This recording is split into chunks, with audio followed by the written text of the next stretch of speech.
Selamat datang para pengunjung, penjelajah rasa, dan sejarah Nusantara. Bersiaplah memasuki pengalaman yang akan membawa kita mendalami ilmu, kreativitas, dan kekayaan rempah Nusantara melalui teknologi. Saat ini, kita akan memasuki sebuah pengalaman yang berbeda dari museum pada umumnya. Sebuah ruang yang membawa kita melintasi waktu, menjelajahi dinding-dinding penuh pengetahuan dan wawasan, hingga menyaksikan sendiri bagaimana sebuah rempah kecil pernah mengubah peta dunia. Selamat datang di Museum Galeri Virtual Reality Biji Pala.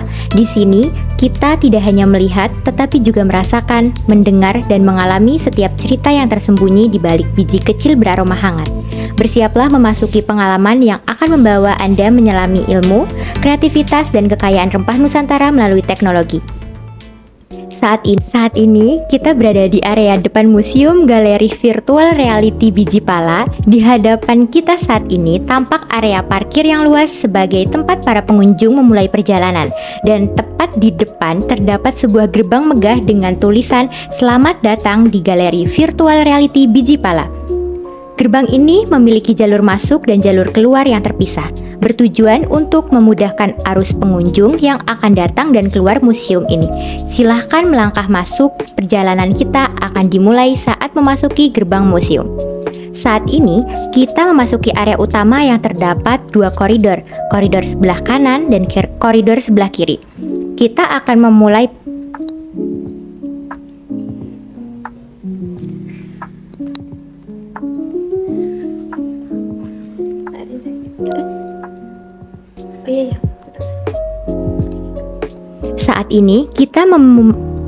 Saat ini kita memasuki area utama yang terdapat dua koridor sebelah kanan dan koridor sebelah kiri. Kita akan memulai perjalanan dari koridor sebelah kiri terlebih dahulu. Pada koridor sebelah kiri disajikan poster perkenalan anggota kelompok. Di sepanjang dinding ini, kita akan menemukan poster-poster yang berisikan anggota kelompok penyusun Museum Virtual Reality Biji Pala. Di dinding ini, kita dapat mengenal siapa saja yang telah meneliti, merancang, dan menyusun museum virtual ini. Kelompok kami beranggotakan Aryo Wicaksono Sulistyo dengan NIM 230406066. Aryo Wicaksono lahir di Purwakarta pada tanggal 27 November 2004. Ia memiliki hobi jalan pagi untuk menjaga kebugaran serta bermain game. Baginya, bermain game tidak hanya sekedar untuk bersenang-senang, tetapi juga menjadi sarana untuk belajar bahasa Inggris. Aryo menempuh pendidikan SMA di SMA 1 Jatiluhur dan saat ini melanjutkan studi di Universitas Negeri Semarang program studi Pendidikan Kimia sejak tahun 2023. Selanjutnya terdapat Rizky Maulida. Rizky Maulida lahir di Grobogan pada tanggal 1 April 2006. Ia memiliki hobi bermain badminton agar tubuh tetap sehat. Rizky Maulida menempuh pendidikan di SMA 1 Purwodadi dan saat ini melanjutkan studi di Universitas Negeri Semarang program studi Pendidikan Kimia sejak tahun 2023. Untuk anggota selanjutnya, yaitu Nisrina Lutfiah Khairunisa.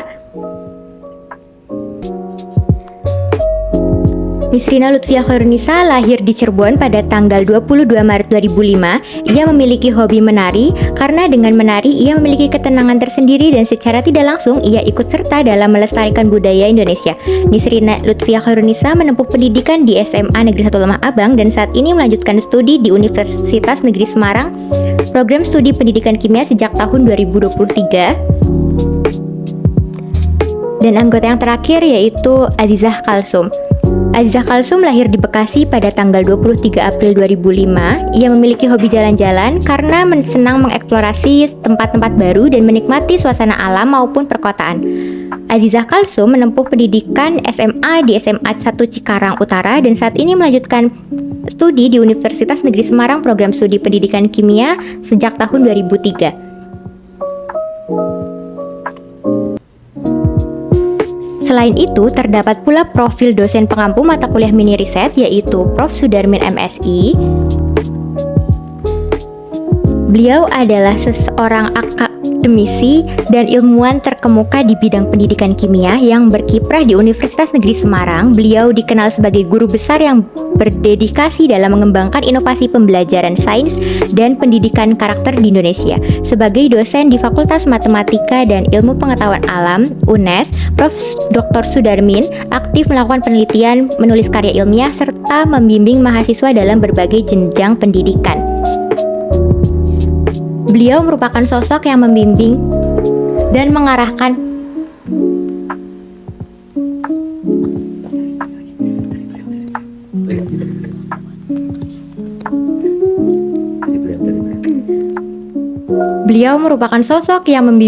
mengarahkan proses penelitian kami sehingga karya ini dapat terwujud.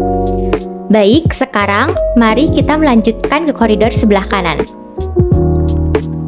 Di sini, kita akan menemukan serangkaian poster berisikan informasi umum yang menjadi identitas museum ini. Pada dinding ini terdapat poster kata pengantar yang menjelaskan tujuan dibangunnya museum virtual ini serta bagaimana karya ini dihasilkan.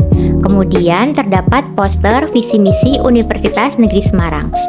Di poster ini menggambarkan arah perjalanan akademik dan komitmen UNES sebagai kampus konservasi.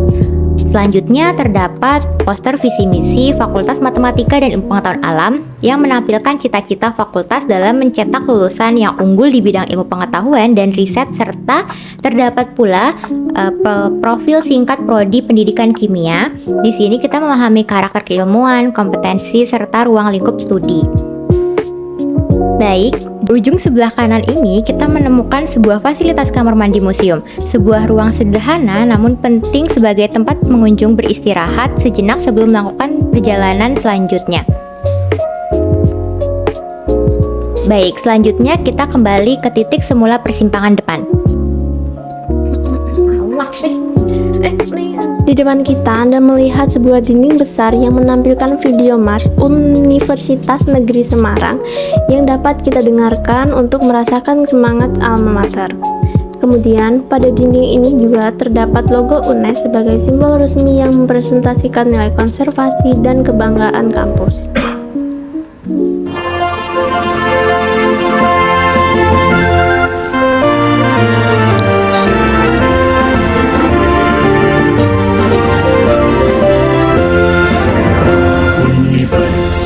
Negeri Semarang menjulang setinggi angkasa, mencetak tenaga terdidik yang berbangga dan berdaya pula, berlandaskan Pancasila sakti, Undang-Undang Dasar 45, serta Tridharma perguruan tinggi sebagai pengabdiannya.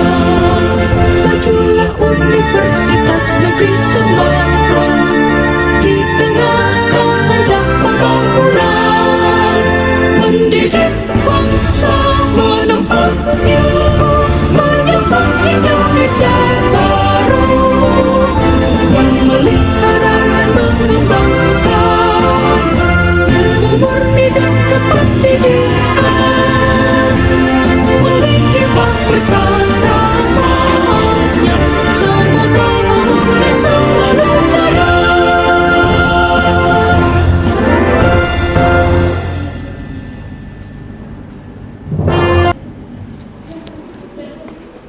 Selanjutnya, kita lanjut perjalanan ke jalur ke sebelah kanan.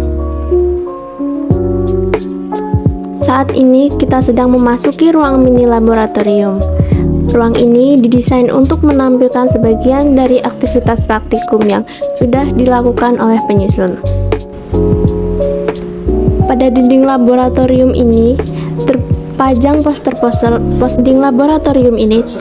poster-poster hasil praktikum yang berisikan judul penelitian kami, yaitu analisis dan identifikasi senyawa aroma biji pala untuk mengaktualisasikan cita pendidikan dan literasi saintek, meliputi capaian pembelajaran lulusan, capaian pembelajaran mata kuliah, subcapaian pembelajaran mata kuliah. Kemudian disajikan pula tujuan praktikum, dasar teori, alat dan bahan yang digunakan, cara kerja praktikum, analisis dan pembahasan, serta kesimpulan dan saran. Di ruang mini laboratorium ini juga terdapat fasilitas alat-alat laboratorium yang dapat digunakan oleh pengunjung museum.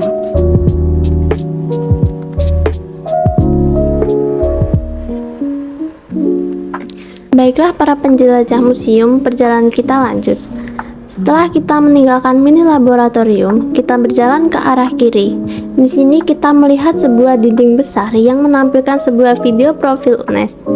Video ini memperlihatkan wajah kampus, suasana kampus, prestasi energi konservasi, serta nilai-nilai yang menjadi identitas Universitas Negeri Semarang.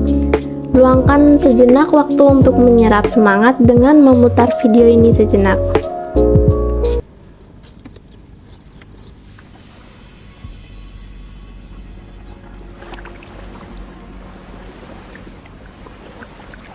Change is real. It is there to guide us to be more mature. Founded in 1965, Universitas Negeri Semarang continues to transform into one of the nation's proud state universities. Like a tree, its roots penetrate deeply into the values and traditions of the nation. Its leaves are born to many great young talents. UNES' vision is to become the world's reputable university, to be a pioneer of educational brilliance with a conservation perspective. This is the vision that guides us to carry out the three dharma of higher education: education, research, and community service. The change in institutional status from Badan Layanan Umum to Perguruan Tinggi Negeri Berbadan Hukum brought real changes in the academic, institutional, and cultural fields. The greater the autonomy, the more achievements are achieved. Leaner in organizational governance, more real in work and contribution. Perguruan Tinggi Negeri Berbadan Hukum is like a golden bridge. We are moving faster for achieving international reputations, educational excellence, and conservation inside.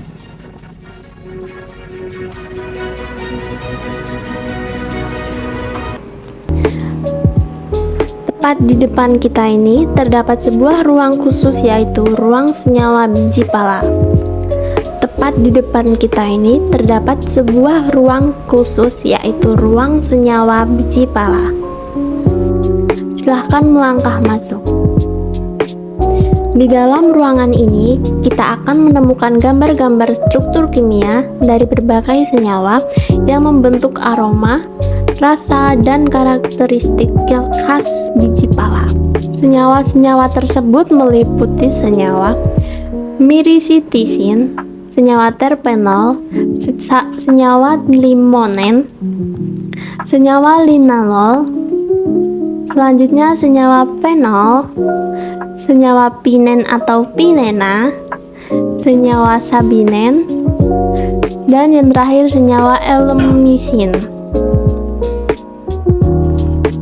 Ruang ini mengajak kita menyadari bahwa sebutir pala menyimpan dunia kimia yang sangat kaya.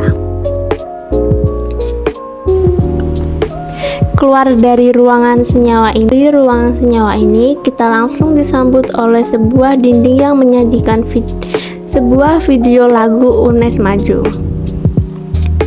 Irama dan liriknya penuh optimisme, mengajak setiap mahasiswa dan pengunjung museum untuk terus bergerak maju dan berkembang.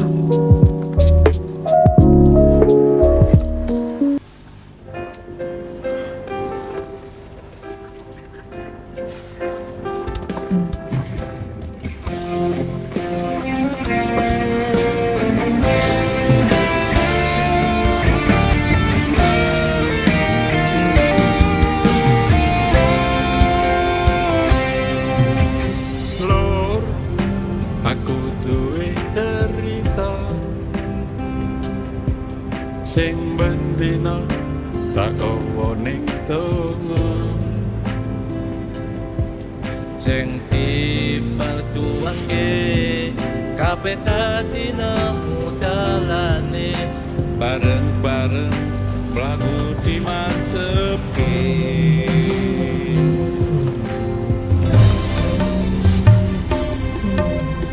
lu kudu tekad sing kuat tulus ikhlas kerja sing semangat bimbing putra putri supaya bisa migunani lingkungan dijaga lan ditata. Nah, sekarang kita berjalan ke arah kiri memasuki area yang menampilkan berbagai olahan dari biji pala. Pada dinding ini terpajang gambar-gambar hidangan lezat seperti sirup pala, sayur sop, semur daging, rendang, dan es pala Bogor. Pada dinding ini menunjukkan bahwa pala bukan hanya rempah, tetapi juga bagian dari budaya kuliner Indonesia.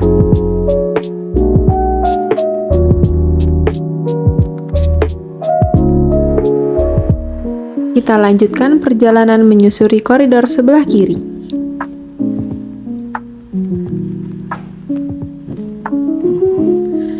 Pada dinding berikutnya, ditampilkan video mengenai SDGs 3 dan 4 yang menjelaskan peran pada kedalaman kesehatan yang baik dan kesejahteraan untuk SDGs 3 dan pendidikan berkualitas untuk SDGs 4.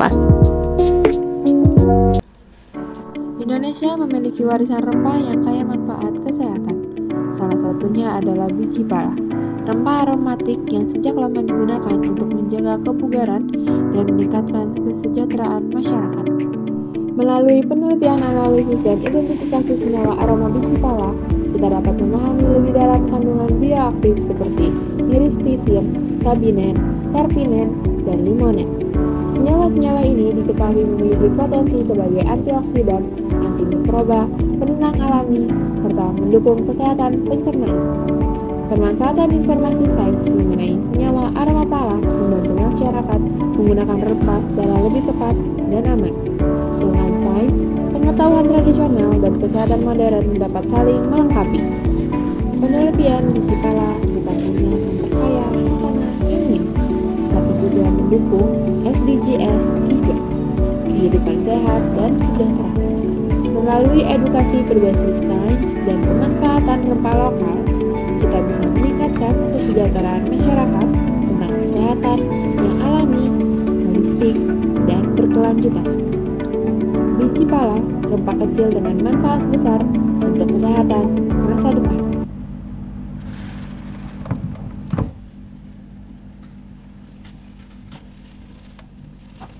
Indonesia adalah negeri rempah.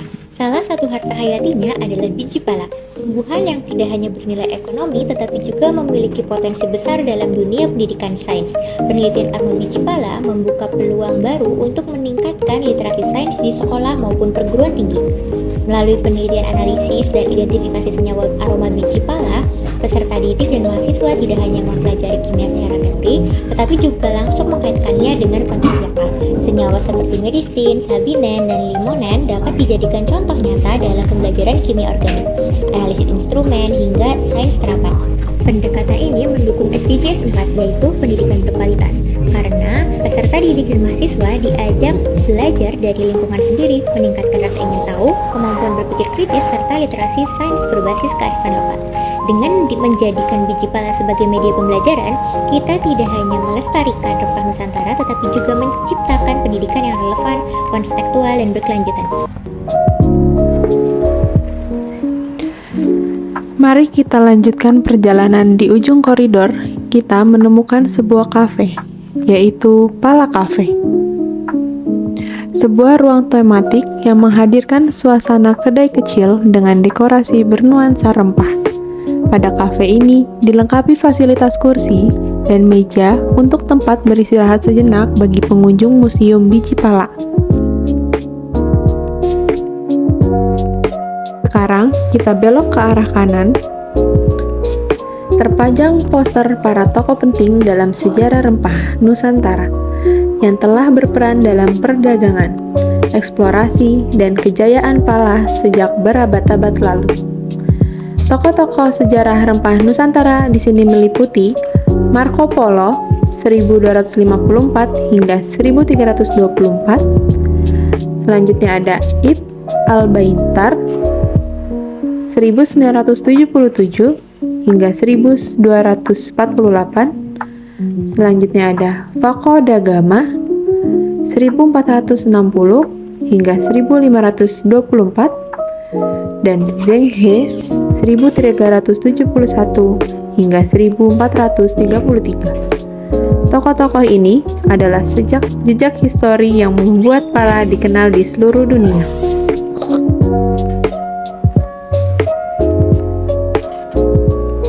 Lanjutkan perjalanan ke depan, kita akan menemukan sebuah dinding yang saling berhadapan, di mana pada dinding pertama ditampilkan sejarah biji pala, mulai dari asal-usul,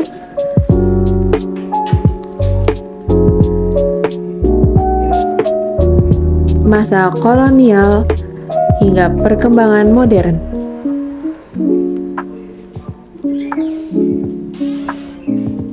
Kemudian, berhadapan lagi terdapat dinding kedua yang menampilkan sebaran biji pala di Indonesia.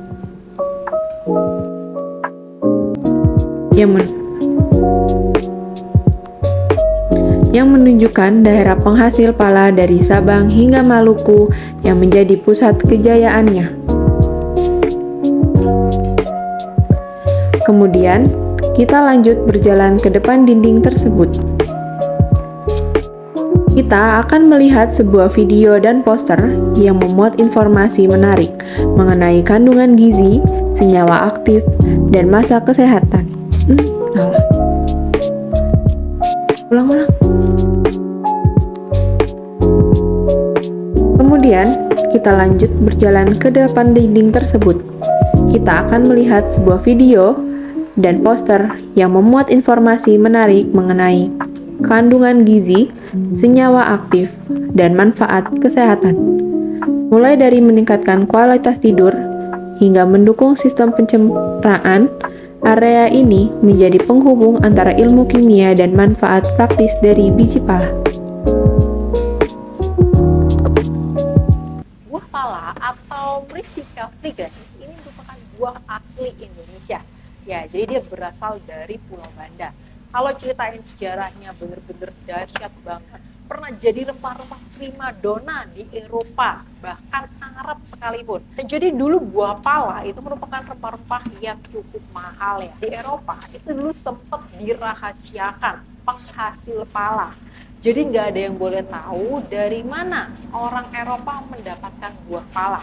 Bahkan Belanda sendiri itu mengisolasi Pulau Banda. Jadi buah pala sebelum keluar dari Pulau Banda itu dimatikan terlebih dahulu. Dia tidak bisa tumbuh di area lain. Saking dahsyatnya manfaat dari buah pala nih teman-teman. Nah, oleh karena itu aku bakal sharing ke teman-teman tentang manfaat pala.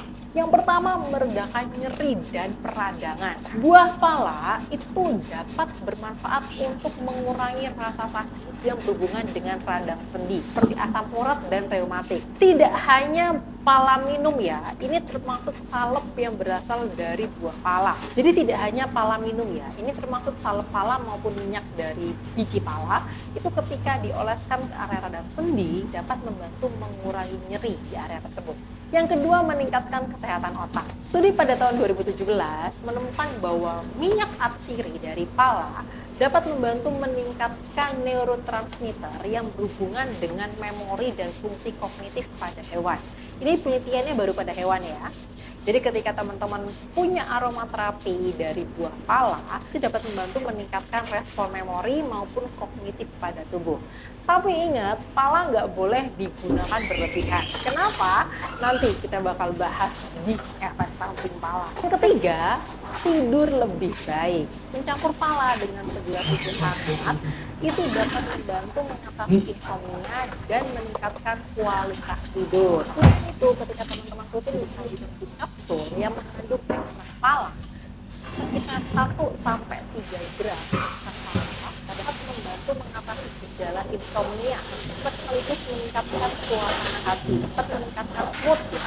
Jadi mengurangi depresi, tapi jangan berlebihan. Jadi cukup sedikit saja, sekitar 1-2 gram ekstrak pala untuk membantu mengatasi insomnia dan meningkatkan suasana hati. Selanjutnya, pala dalam pengobatan tradisional Ayurveda maupun China ya, pala menjadi obat relaksasi.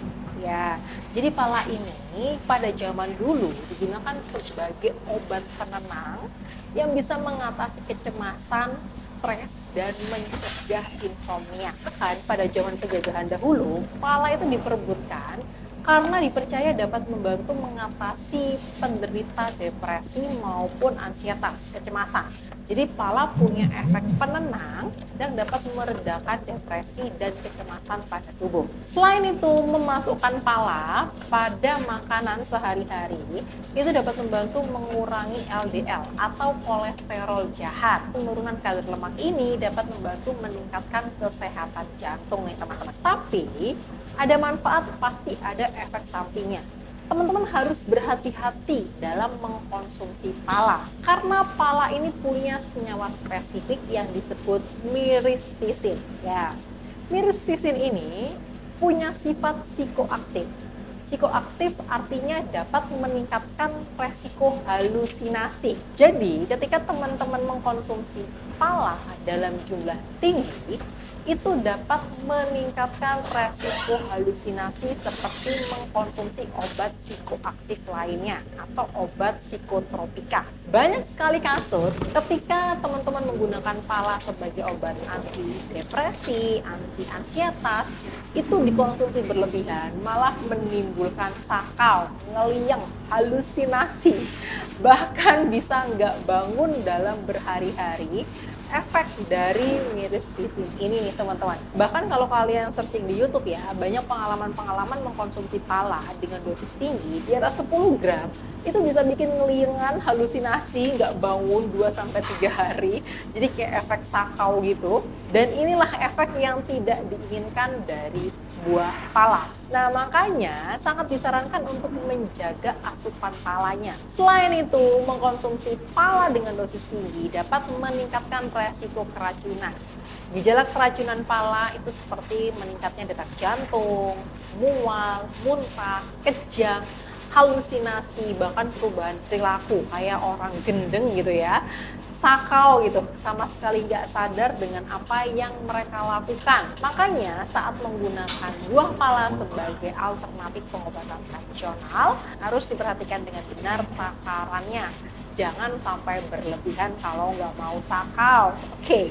Nah, kalau teman-teman ada pertanyaan atau ada yang ingin diskusikan, silakan komentar di bawah ya. Dan juga teman-teman, see you di video lanjutan ya. Bye-bye. Bye-bye.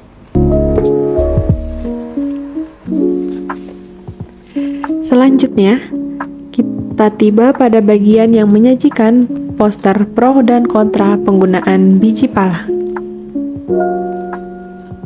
Di sini dijelaskan potensi manfaat pala, batasan penggunaan, dan kemungkinan efek samping jika dikonsumsi berlebihan. Pada dinding sebelahnya, terpampang video hasil praktikum dan wawancara bersama penjual pala dan pengguna pala. Video ini memberikan gambaran nyata tentang bagaimana pala hadir dalam kehidupan sehari-hari dan dalam kegiatan akademik mahasiswa.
kita berlanjut ke arah musola museum. Ruangan ini disediakan agar pengunjung yang membutuhkan dapat beribadah dengan nyaman sebelum melanjutkan tur di Museum Biji Pala ini.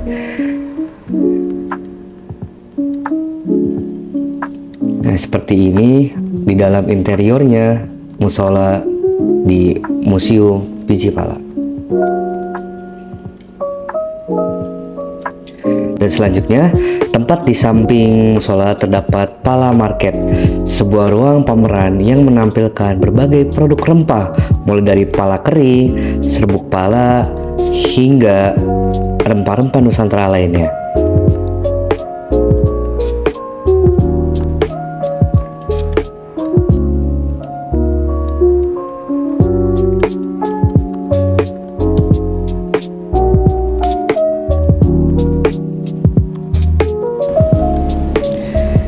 Nah, kita baru saja Biji Pala berada. Dengan melangkah kembali ke pintu utama, kita telah menyelesaikan seluruh perjalanan di Museum Virtual Reality Biji Pala ini.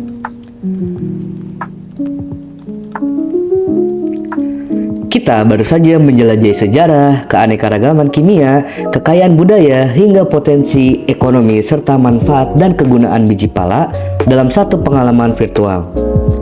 Terima kasih telah mengikuti perjalanan kami di Museum Galeri Virtual Reality Biji Pala.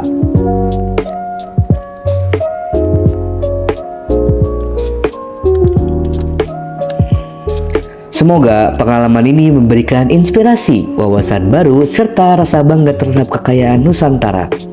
Sampai jumpa dalam eksplorasi berikutnya.